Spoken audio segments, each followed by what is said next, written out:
Dans votre livre, je relevais que vous parlez de 7 merveilles pour le corps, docteur Chochard, Oui. dont les 7 merveilles pour le corps pour perdre du poids. Il y a l'eau, glucides, lipides, protéines et les fibres. Et dans les fibres, il y a un fibre en particulier dont vous parlez. C'est quoi? Ah, le fibre en particulier, c'est presque mon chouchou thérapeutique, c'est le psyllium. Alors le C'est psyllium, quoi? c'est une plante, c'est ce que on appelle, c'est une plante indienne, surtout indienne, donc il y a une variété qui est le psyllium blond. Donc en France, on appelait ça l'ispagule. L'ispagule, je trouve que l'ispagule tel on l'a en France n'est pas génial. Donc moi, je recommande ce psyllium indien blond qui a la variété d'être facile à dissoudre dans l'eau. Une cuillerée à soupe à raser le soir à distance du repas et à distance des médicaments que l'on prend, donc à mélanger dans un demi-verre d'eau suivi d'un autre verre d'eau. Donc ça a plusieurs avantages. D'une part, ça hydrate le bol alimentaire, donc ça permet aux matières de glisser donc, dans le tube digestif de façon beaucoup plus facile. Donc avant le repas, c'est ça? Non, à la fin, après, à 2 heures après le repas. Si, on peut le prendre avant le repas. Ça a un effet coupe-faim. Donc il faut le prendre demi-heure avant le repas, donc surtout le repas du soir. Donc toujours avec un demi-verre d'eau, bien le dissoudre. Il faut que ce soit surtout pas épais parce que ça peut devenir très rapidement épais. C'est pas bon, c'est même dangereux parce qu'à ce moment-là, ça peut se bloquer donc, dans l'œsophage. Il faut vraiment que ce soit en suspension, très important. Et après, vous le faites suivre encore d'un grand verre d'eau. Et là, donc, tranquillement, demi-heure avant le repas, vous aurez un effet coupe-appétit. Et si vous le prenez après le repas du soir, c'est pour éviter la constipation. La constipation qui est quand même le mal du siècle. Hein, donc, et en plus, je dis toujours que c'est la voiture balai.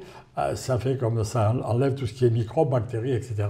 Parce qu'il y a quand même des traces de microbes et de bactéries dans le tube digestif qui peuvent être, certaines doivent être là, mais d'autres, il faut les éliminer. Et ça, le psyllium fait ce travail. C'est la voiture balai. J'aime bien. C'est un bon produit. Pourquoi de nombreuses femmes n'arrivent pas à perdre du poids, docteur Chochard? C'est complexe comme sujet. Je dirais que c'est probablement lié aux hormones. Parce qu'il ne faut pas oublier que la femme, elle a quand même, entre guillemets, une vie génitale beaucoup plus compliquée que la nôtre, hein, puisque tous les mois, elle vit au rythme de ses hormones. Hein. Donc vous avez, quand elle est en fin de cycle, les oestrogènes et la progestérone, il n'y a plus rien dans le sang. Donc ça veut dire que là, elle fait presque ce qu'on appelle un hormonal blues, où elle n'est pas bien donc, dans sa peau. Alors que quand elle arrive vers le 14e jour du cycle et en plein de cycle, elle est à son zénith parce qu'elle commence à avoir plus de progestérone, la progestérone qui est l'hormone de la stabilité et du bien-être et du réconfort pour la femme. Et l'œstrogène, c'est l'hormone de la féminité. Ça lui fait pousser les seins, les cheveux, la peau, etc. Donc elle est resplendissante. Et ça, toutes ces variations, il faut quand même les assumer, hein, parce que vous avez des femmes qui ont des cycles très longs, vous avez des femmes qui perdent beaucoup de sang, d'autres qui en perdent peu. Quand elles perdent du sang, elles perdent du fer. Si elles perdent du fer, elles perdent de l'oxygène dans le sang. Donc c'est compliqué. Hein. Donc tout ça, je pense que ça explique un peu tout ce que l'on vient de dire. Hein. Donc, Et le lien avec la perte du poids ou le surpoids, alors, tout ça? le lien, c'est justement ces variations hormonales. Ça entraîne de la rétention d'eau, ça entraîne donc une dérégulation de l'appétit, parce que l'appétit étant perturbé, donc elle peut avoir des moments d'envie de sucre importants. Quelles sont les erreurs que les femmes font, vous voyez régulièrement, quand elles essaient de perdre du poids? Fondamentalement, c'est les crises de sucre, ça c'est clair. Difficile de calmer les envies de sucre, parce que quand même, il ne faut pas oublier que le sucre, c'est une addiction. Hein. Donc, on a fait les tests sur des souris entre la cocaïne et le sucre. Hein. Donc, et au bout de 15 jours, les souris, elles préfèrent le sucre. Hein. Donc, bon, donc c'est quand même une vraie addiction. Donc, je pense qu'il y a cette addiction. Alors, aujourd'hui, quand même, on a des molécules qui permettent de réguler l'appétit, les fameuses molécules. Au début, il y a quelques années, c'était le liraglutide. Oui. Maintenant, c'est le sémaglutide. Et maintenant, c'est ce qu'on appelle les insuline growth factor ou les glucagon lipides, donc peptides, de la famille de ces médicaments qui sont des incrétines, des substances qui sont sécrétées par le tube digestif et qui nous indiquent, bon, tu as assez mangé, il faut arrêter de manger. Donc maintenant, on a cette famille de médicaments. Alors qu'il y a 20 ans en arrière, je me souviens qu'on utilisait ce qu'on appelle l'amphétamine, qui était une molécule qui est presque un produit dopant, parce que ça a énervé. Bon, ça a été supprimé, hein, donc avec d'autres produits qui ont été supprimés. Mais on a utilisé, l'amphétamine, c'était la molécule que les médecins avaient à l'époque pour pouvoir aider à couper l'appétit. Aujourd'hui, c'est plus cette molécule, c'est les fameuses molécules, donc le soliraglutide, le sémaglutide, etc., ces nouvelles molécules qui, par le biais du nerf vague, donc parce que c'est par un nerf qui part de l'estomac qui va au cerveau, c'est par ce mécanisme-là que le message arrive au niveau du cerveau et nous dit, bon, arrête de manger ou tu n'as pas faim. Donc c'est ça qui est extraordinaire, c'est qu'on arrive maintenant à envoyer un message au cerveau pour te dire, quand tu as assez mangé, tu n'as pas faim, ou bien tu n'as plus envie de sucre. Donc le secret, il est là, donc c'est d'arriver à réguler l'apport des glucides chez quelqu'un. Et ça revient à ce que je dis et je décris dans mon livre. Donc le surpoids est une maladie liée à un déséquilibre d'apport des glucides. Donc définitivement, il n'y a pas d'autre famille d'aliments qui font grossir, c'est vraiment les glucides qui sont responsables. Et tout ce qui a été créé, toute cette épigénétique autour des sucres et des glucides qui est responsable de ce que l'on voit aujourd'hui. Hein. Vous avez, quand on sait par exemple qu'en Chine, aujourd'hui, vous avez 500 millions de personnes qui sont déjà prédiabétiques. Ça veut dire qu'ils ont un taux de sucre entre 1,05 jusqu'à 1,25 g par litre. Ça veut dire que la Chine est en train de se préparer à une catastrophe alimentaire, éco-alimentaire, comme les États-Unis, hein, où vous allez avoir, vous savez, 60% des individus qui ont besoin de perdre du poids. Hein. Ça va être dramatique. Hein. On a dépassé le milliard de personnes en surpoids. Hein. Donc sur une population de 7 milliards. Hein. Donc c'est beaucoup. Qu'est-ce qui se passe avec le poids de la femme autour de la ménopause, en préménopause et en ménopause? Là, on arrive dans ce qui est crucial pour la femme, parce qu'elle arrive dans une période de sa vie où, donc, dans un premier temps, les hormones commencent à se déstabiliser. Et en particulier, la première hormone qui faiblit chez la femme, c'est la progestérone. Et par manque de chance, c'est la progestérone qui équilibre l'humeur de la femme. Donc ça veut dire qu'en période de préménopause, la femme devient un peu plus irritable, elle est perturbée, tout simplement parce qu'elle a trop d'œstrogène et elle n'a plus le tampon. Parce que la progestérone, c'est l'effet tampon sur le psychisme de la femme. Hein. Donc, et la première hormone que nous devons remplacer chez la femme, c'est vraiment la progestérone, qui est une hormone d'ailleurs qui se prend le soir, parce qu'elle calme, elle favorise l'endormissement. Et après, donc vous avez le cycle qui s'arrête, et quand le cycle s'arrête, ça veut dire qu'il n'y a plus d'œstrogène, il n'y a plus de progestérone.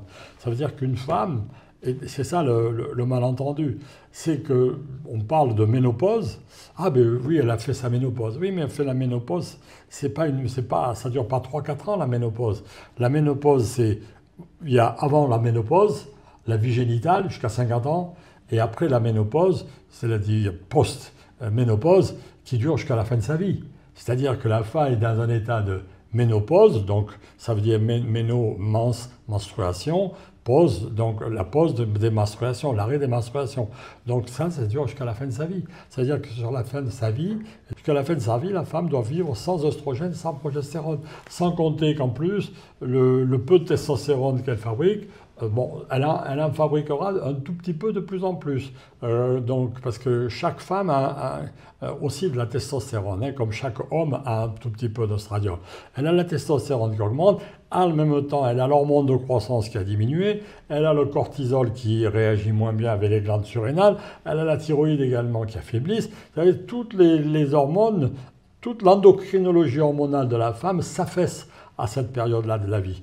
Donc ça veut dire que le temps qu'elle se réhabitue, si elle n'est pas traitée hormonalement, c'est catastrophique. Hein. Vous avez aujourd'hui en France 16 millions de femmes qui sont en ménopause et vous avez seulement 8% qui sont traitées.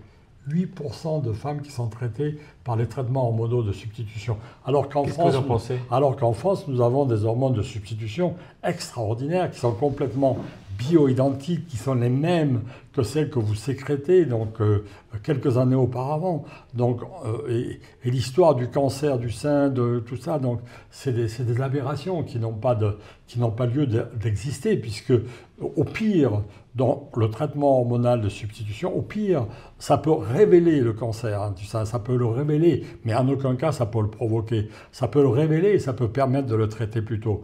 Donc au lieu d'être un risque, c'est un avantage. Et ensuite, donc, vous rééquilibrez hormonalement la femme alors, pareil, au début on disait on donne un traitement hormonal pour 10 ans. Non, aujourd'hui on donne un traitement hormonal pratiquement jusqu'à la fin de sa vie. Tant que les indicateurs vous permettent de le prescrire, vous modulez, vous adaptez votre traitement hormonal qui va être multiple. Ce n'est pas que des estrogènes, de la progestérone. Vous pouvez donner aussi un peu d'hormones thyroïdiennes, un peu de cortisol, un peu d'hormones de croissance. Donc c'est vraiment toute une hormonologie de la femme qui explique pourquoi elle prend du poids. Parce que toutes les hormones, il y a des hormones catabolisantes et des hormones anabolisantes. Et toutes les hormones anabolisantes, elles augmentent. C'est-à-dire que tout ce qui fait grossir, donc la rétention d'eau, et la prise de poids, la régulation de l'appétit et tout ça, qui est perturbé. Donc ces femmes-là, elles prennent du poids. Et ça commence par 1 kg, 2 kg, 3 kg. Et une femme, dans cette période, va prendre 5 à 10 kg. Et de deux choses l'une, où elle réagit, elle trouve le médecin qui peut l'aider. Il y en a de nombreux, hein, bien sûr, mais qui la traite. Et à ce moment-là, donc, on peut rétablir les situations. Il faut qu'elle reprenne aussi de l'activité physique. Il faut qu'elle apprenne à manger différemment, parce qu'on métabolise moins bien après 50 ans qu'avant 50 ans. C'est évident. Donc l'organisme, l'utilisation des aliments par l'organisme, elle est différente. Donc on utilise ces aliments différemment. Il faut comprendre comment... Moi, j'essaie toujours de comprendre comment le corps fonctionne. Donc, et finalement, vous avez, quelque part, c'est l'absorption des aliments. C'est pour ça que tout ce qui est paroi intestinale est important, les intolérances alimentaires sont importantes. Tout cela donc, est fondamental à utiliser. Et l'état vasculaire dont je parlais, dont je parle dans mes livres, donc, qui est important aussi. Tout ça, c'est une période à la fois fantastique d'un point de vue thérapeutique pour un médecin, parce qu'on peut vraiment changer la vie des femmes, vraiment. Et il faut changer la vie des femmes. Autour de la ménopause. Ouais. Comme il faudra changer la vie de l'état hormonal chez l'homme, qu'on appelle l'état d'andropause. C'est un autre débat. Docteur Chauchard, si je comprends bien, autour de la ménopause, ce que vous recommandez, c'est le traitement hormonal et le changement d'alimentation, oui. Parce que ça a un impact direct aussi sur le poids des femmes et donc sur le vieillissement accéléré. Oui. C'est un trépied, activité physique, nutrition, absorption, paroi intestinale et traitement hormonal de substitution, définitivement. Donc vous tournez autour de ce trépied de bien-être. C'est le trépied du confort de la femme après 50 ans. Donc, et de tout être humain, je dirais. Mais particulièrement chez la femme par rapport à ce bouleversement. C'est un bouleversement monumental donc, chez la femme.